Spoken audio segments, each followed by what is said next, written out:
Maya Angelou once said, "Each one of us has lived through some devastation, some loneliness, some weather superstorm or spiritual superstorm. When we look at each other, we must say, 'I understand.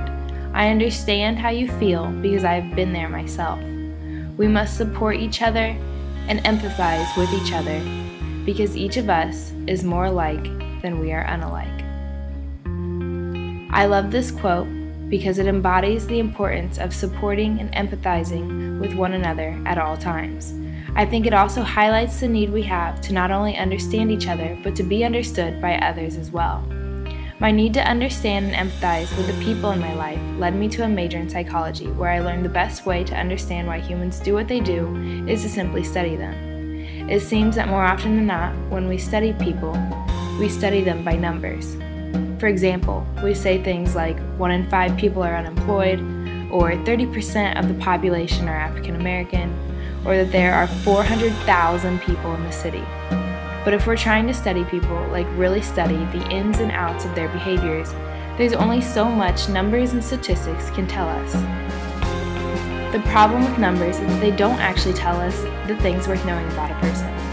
Your age doesn't tell how many times you've fallen in and out of love, or what you felt the first time you saw your mom cry. Your SAT scores or your cumulative GPA won't show anyone how well you can dance or what makes you laugh so hard your sides hurt. The number on the scale, the year of your car, or how much money is or isn't in your bank account won't say how compassionate you are as a person. And to me, that's a problem. While unemployment rates, population percentages, and historical dates are all important to study a culture, there is so much more to be learned from the stories of each individual. If the purpose of analyzing these statistics is to rebuild communities and enhance the overall quality of life for its members, we should be focusing on the strongest source of information, the people, and not treating them like a math problem.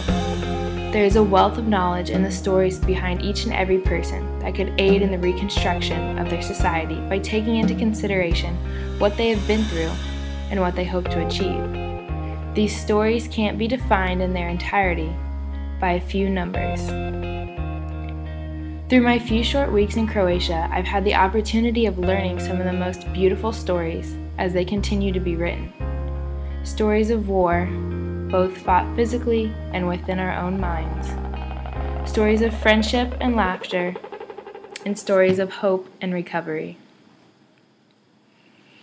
The stories I've come to know and love while I've been in this breathtaking country have all further convinced me of the importance of empathizing with and understanding the people I cross paths with.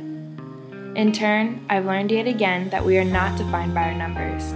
We are instead a sum total of all our experiences, the places we've been, the things we've accomplished, failed at, and learned from, and most of all, the other people we've come to know.